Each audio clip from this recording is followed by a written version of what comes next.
Assalamualaikum warahmatullahi wabarakatuh. Pertama-tama, marilah kita panjatkan puja dan puji syukur atas kehadirat Allah SWT, sehingga pada kesempatan kali ini kita dapat bertemu lagi walaupun secara virtual dalam keadaan sehat tanpa suatu halangan apapun. Pada mata kuliah akuntansi perbankan syariah yang diampu oleh Bapak Rosyid Nur Anggara SPD MSI kali ini, kami dari kelompok 2 yang beranggotakan Fajar Sodik, Muhammad Bakhir, dan saya sendiri Adinda Wahyu Lestari ingin mempresentasikan hasil diskusi dari kelompok kami mengenai prinsip dasar perbankan syariah. Nah, pada pembahasan kali ini kita memiliki 4 pokok pembahasan. Yang pertama kita akan membahas mengenai lembaga keuangan syariah.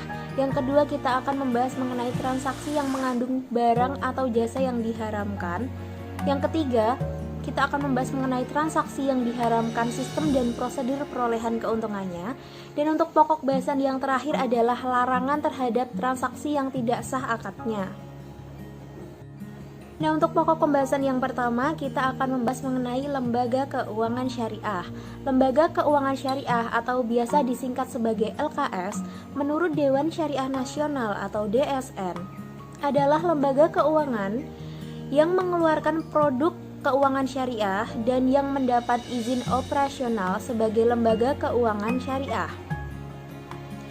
Suatu LKS harus memenuhi 2 unsur, yaitu unsur kesesuaian dengan syariah Islam dan unsur legalitas operasi sebagai lembaga keuangan.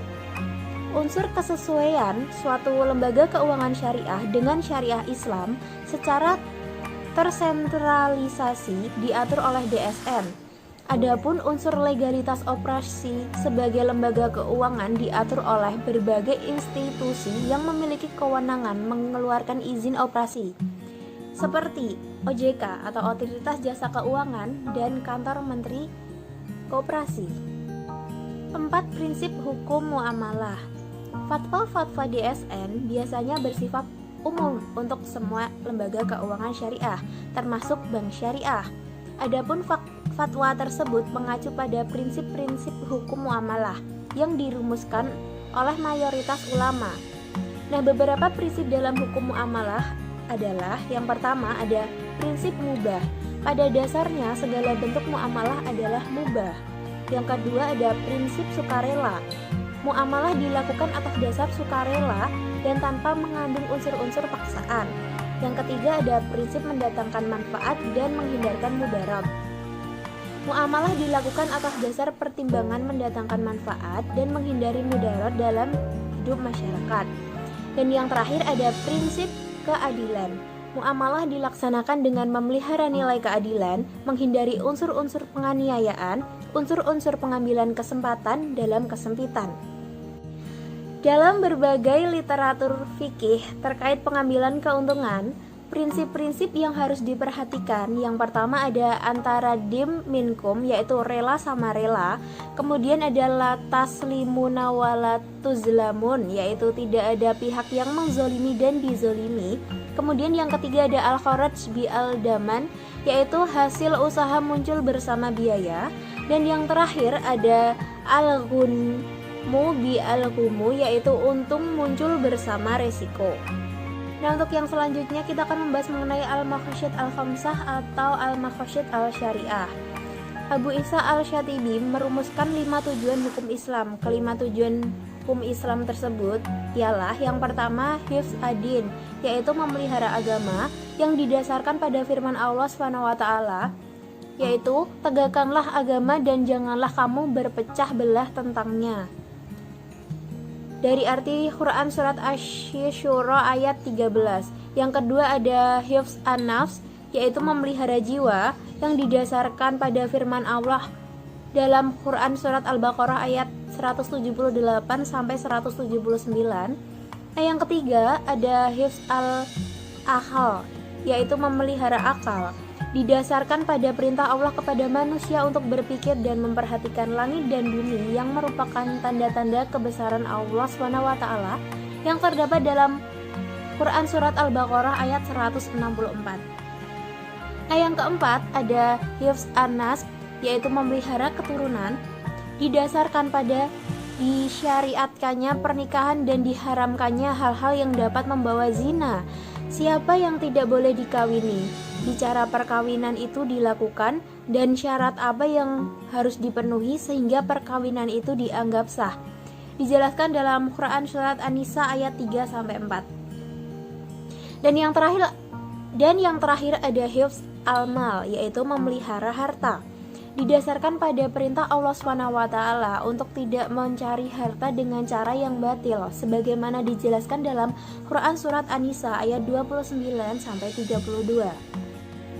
Dalam fikih muamalah, ulama-ulama telah mengidentifikasi dan memfatwakan beberapa jenis transaksi yang dilarang oleh Islam. Yang pertama, transaksi yang mengandung barang atau jasa yang diharamkan. Yang kedua, transaksi yang mengandung sistem dan prosedur memperoleh keuntungan yang diharamkan.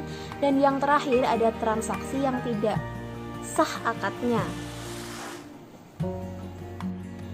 Nah, kemudian pokok pembahasan yang kedua, kita akan membahas mengenai larangan terhadap transaksi yang mengandung barang atau jasa yang diharamkan. Larangan terhadap transaksi yang mengandung barang atau jasa yang diharamkan sering dikaitkan dengan prinsip muamalah yang ketiga, yaitu keharusan menghindari dari kemudaratan. Di antaranya adalah meminum khamar dan menggunakan bangkai atau hewan yang dilarang seperti babi, binatang bertaring untuk dimakan atau dipakai untuk kosmetik. Bagi industri perbankan syariah, larangan terhadap transaksi yang diharamkan zatnya tersebut diwujudkan dalam bentuk larangan memberikan pembiayaan yang terkait dengan aktivitas pengadaan jasa, produksi makanan, minuman, dan bahan konsumsi lain yang diharamkan oleh Majelis Ulama Indonesia. Dalam pemberian pembiayaan, Bank Syariah dituntut untuk selalu memastikan kehalalan jenis usaha pembiayaan oleh Bank Syariah.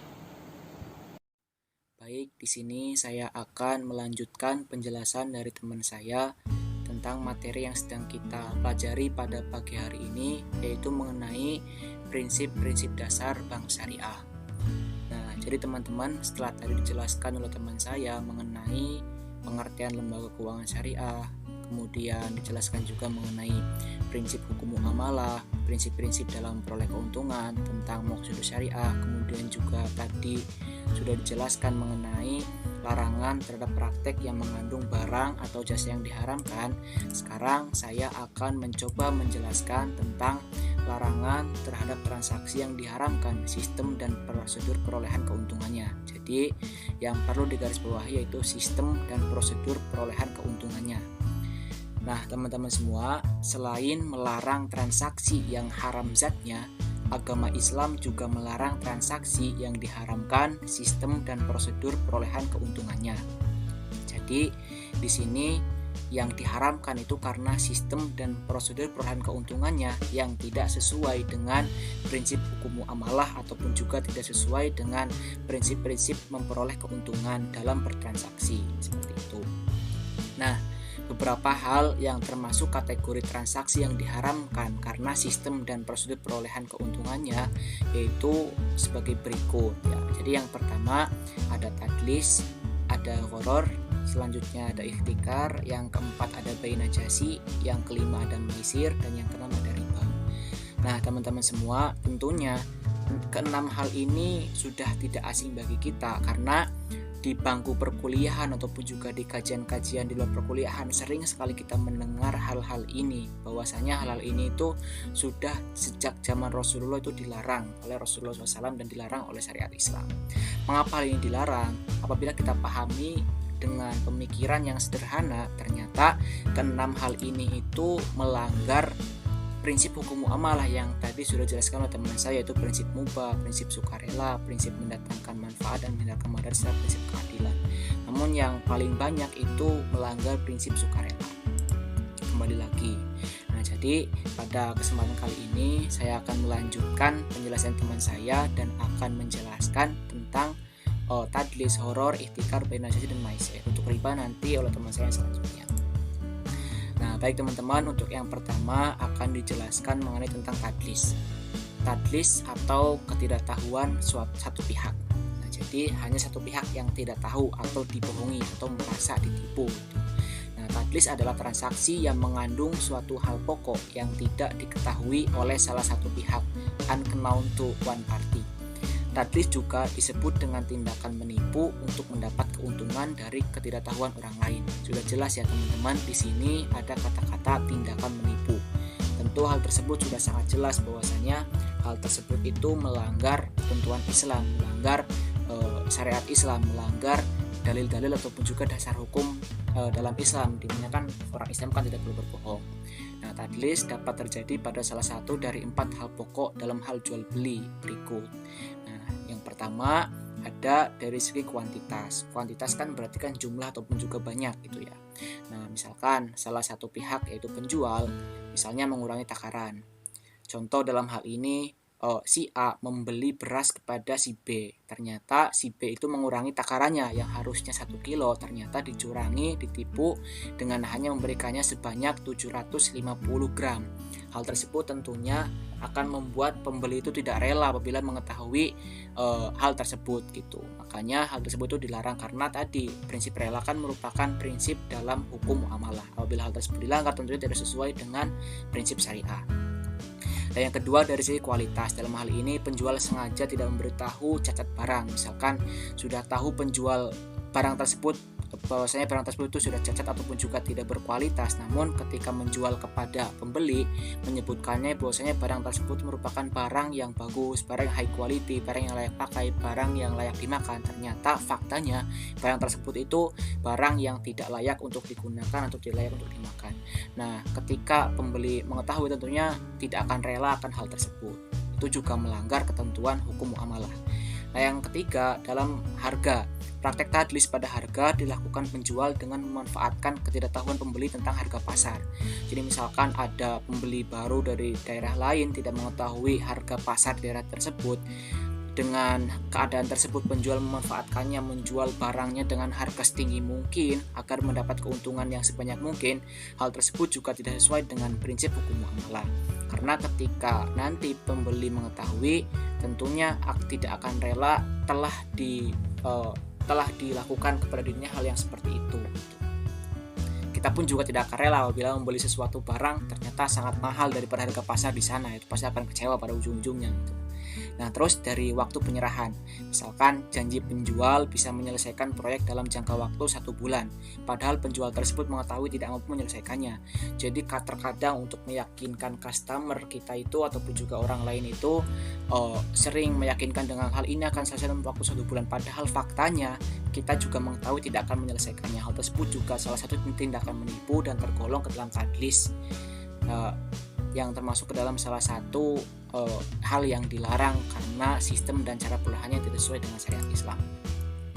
Nah, yang selanjutnya itu ada gharar atau ketidaktahuan kedua belah pihak. Gharar adalah ketiadaan informasi terjadi pada kedua belah pihak yang bertransaksi jual beli. Landasan syar'i larangan bertransaksi gharar adalah diriwayatkan dari Abu Hurairah bahwa Nabi melarang jual beli hosoh atau jual beli tanah yang menentukan ukurannya sejauh lemparan batu.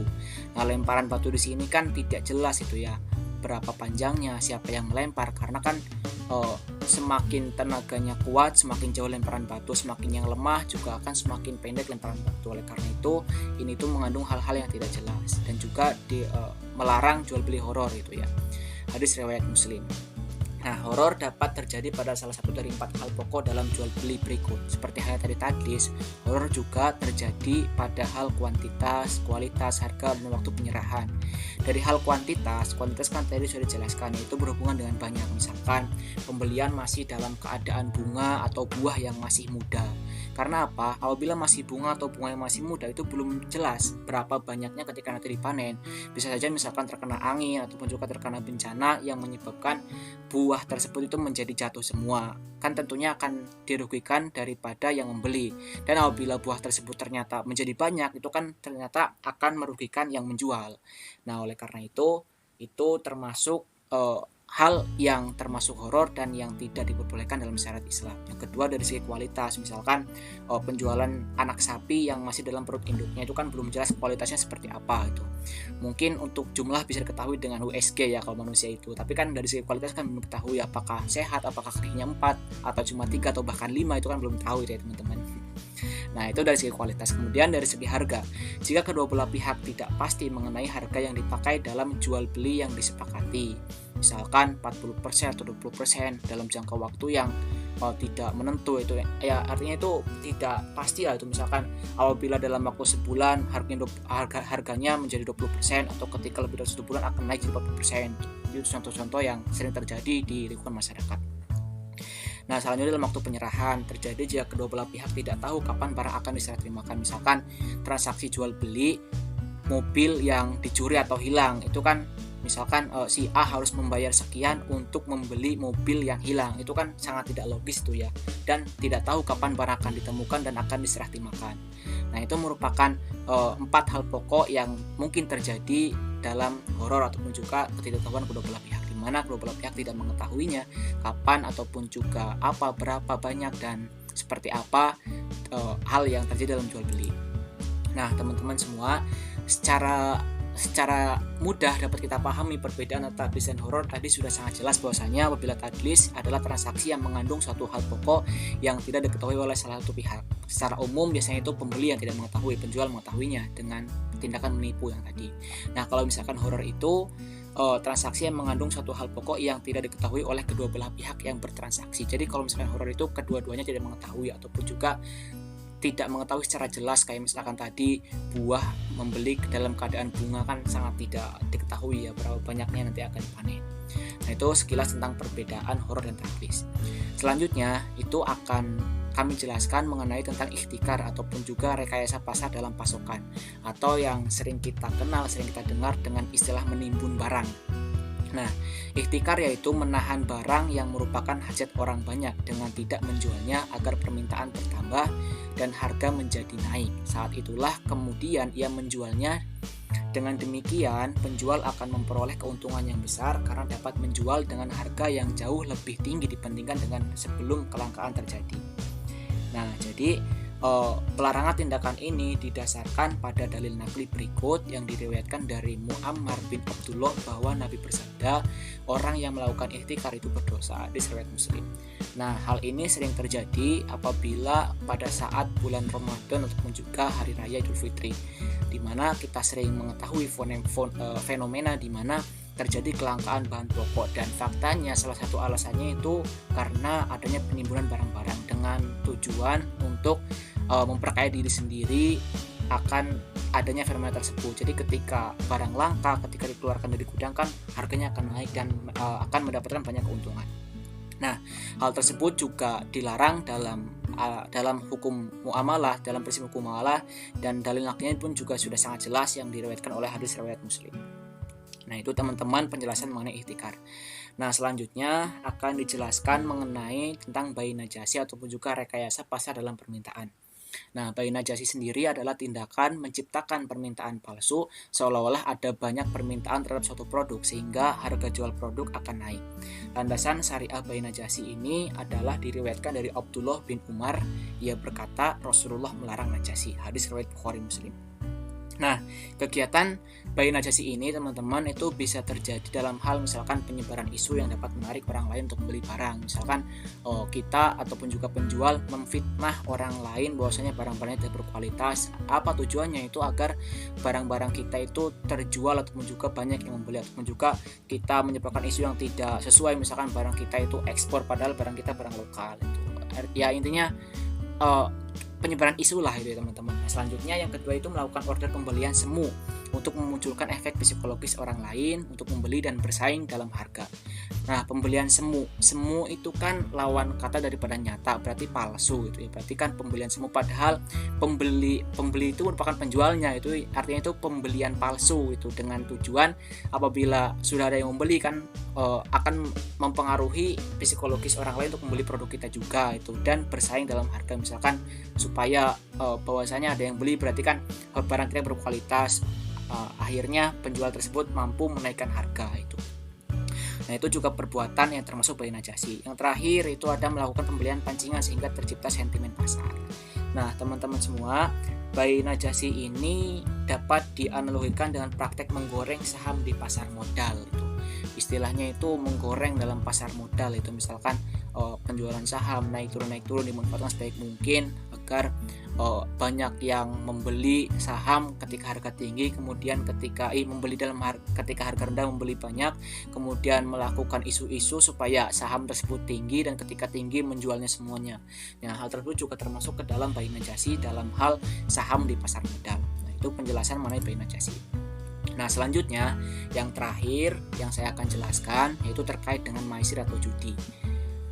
Teman-teman semua tentu istilah judi itu sesuatu yang bukan asing lagi telinga kita, karena sejak kecil juga sudah sering mendengar istilah judi, bahwa judi itu haram gitu ya. Nah, ulama dan fuqaha mendefinisikan maisir, judi atau gambling itu sebagai sebuah permainan di mana satu pihak akan memperoleh keuntungan sementara pihak lainnya akan menderita kerugian. Landasan syar'i larangan transaksi maisir adalah Al-Quran surat Al-Maidah ayat 90 sampai 91. Nah, saya akan mencoba membacakan yang ayat 90. A'udzubillahi minasyaitonirrajim. Ya ayyuhalladzina amanu innamal khamru wal maisir wal ansab wal azlamu rijzum min amali syaitan fajtanibuhu la'allakum tuflihun.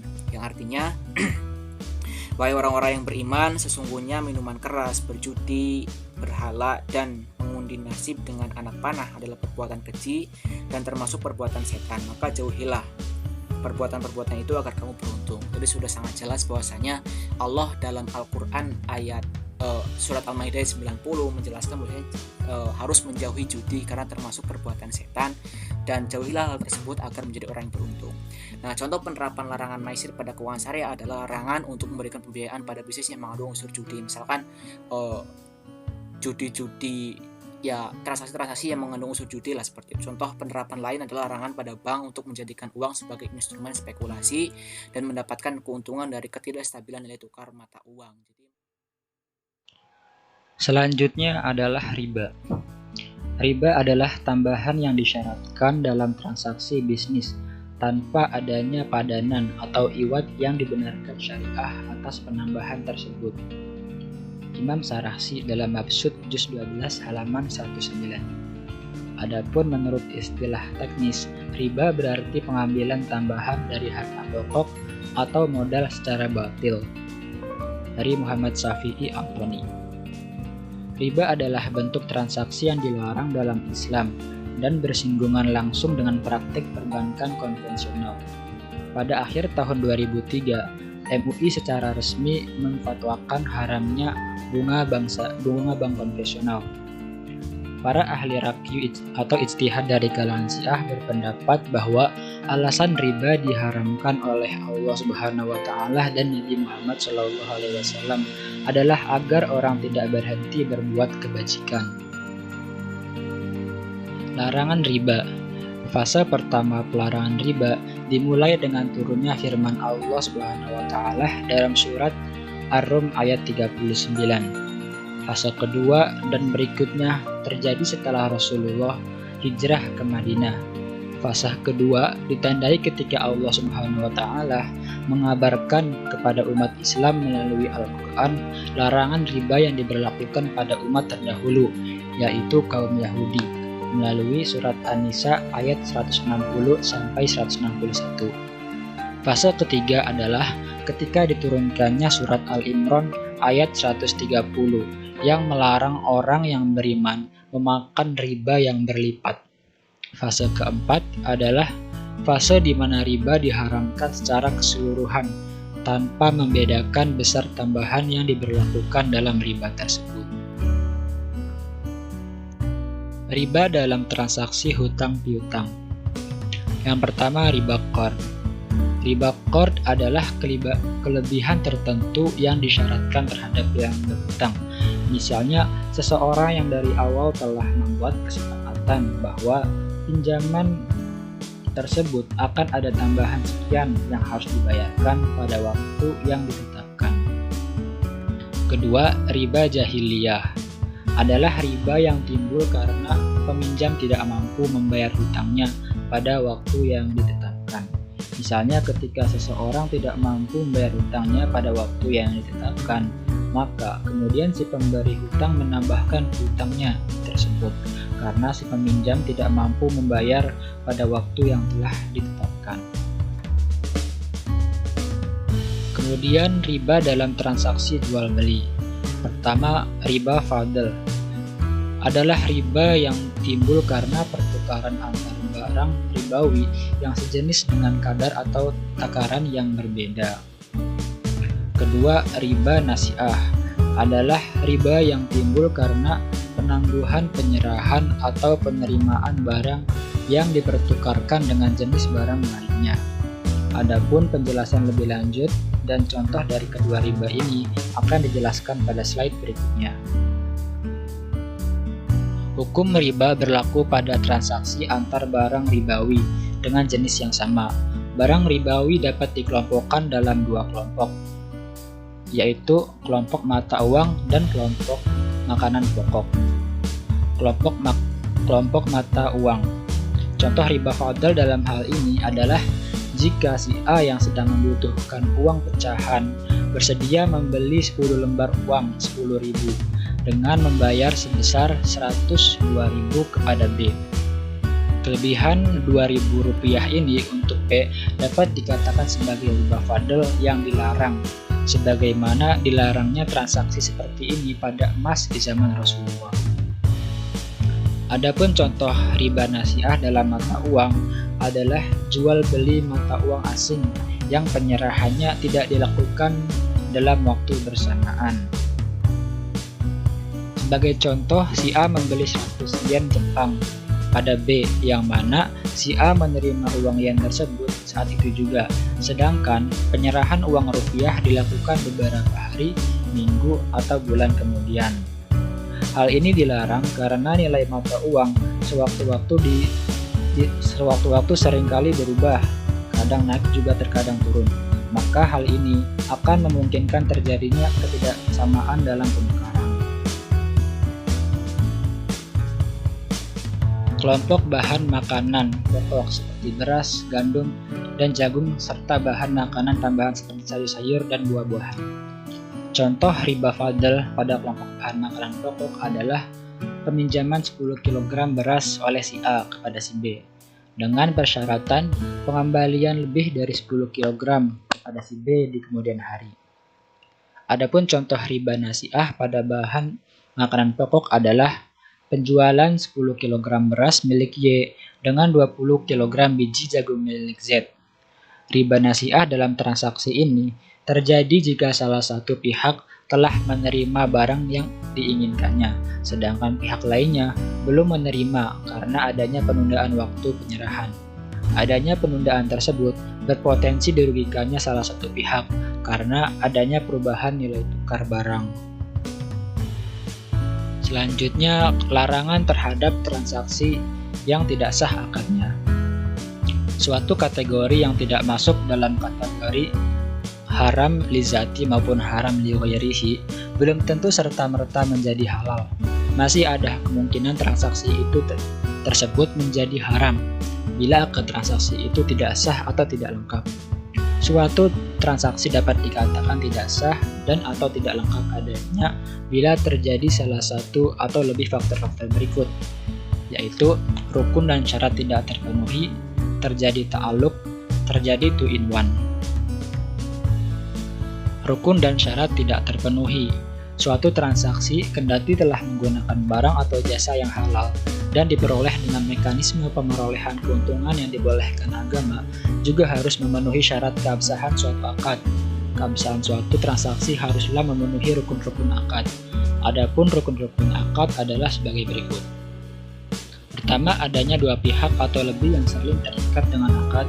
Kedua, adanya sesuatu yang diikat dengan akad, yakni barang yang dijual dalam akad jual beli atau sesuatu yang disewakan dalam akad sewa dan sejenisnya. Ketiga, adanya pengucapan akad berupa ungkapan serah terima atau ijab kabul. Terjadi ta'alluq. Ta'alluq terjadi bila kita dihadapkan pada dua akad yang saling dikaitkan, maka berlakunya akad satu tergantung pada akad dua. Contohnya, A menjual barang X seharga 120 juta secara cicilan kepada B dengan syarat bahwa B harus kembali menjual barang tersebut kepada A secara tunai seharga 100 juta. Transaksi di atas haram karena ada persyaratan bahwa A bersedia menjual barang X ke B asalkan B kembali menjual barang tersebut kepada A. Dalam kasus ini, disyaratkan bahwa akad 1 berlaku efektif bila kedua dilakukan. Penerapan syarat ini mencegah terpenuhinya rukun. Dalam terminologi fikih, kasus di atas tersebut bai al-inah. Terjadi 2-in-1. 2-in-1 adalah kondisi di mana suatu transaksi diwadahi oleh dua akad sekaligus, sehingga terjadi ketidakpastian atau horor mengenai akad mana yang harus digunakan atau berlaku. Dalam terminologi fikih, kejadian ini disebut dengan safqah. Dalam terminologi fikih, kejadian ini disebut dengan safqatain fi al-safqah. 2-in-1 terjadi bila semua dari kategori faktor di bawah ini terpenuhi. Objek sama, pelaku sama, jangka waktu sama. Contohnya, A menjual mobil seharga 100 juta rupiah kepada B yang harus dilunasi maksimal selama 12 bulan. Dan selama belum lunas, A menganggap uang cicilan B sebagai uang sewa. Dalam transaksi ini, terjadi gharar dalam akad karena ada ketidakjelasan akad mana yang berlaku, akad belikah atau akad sewa.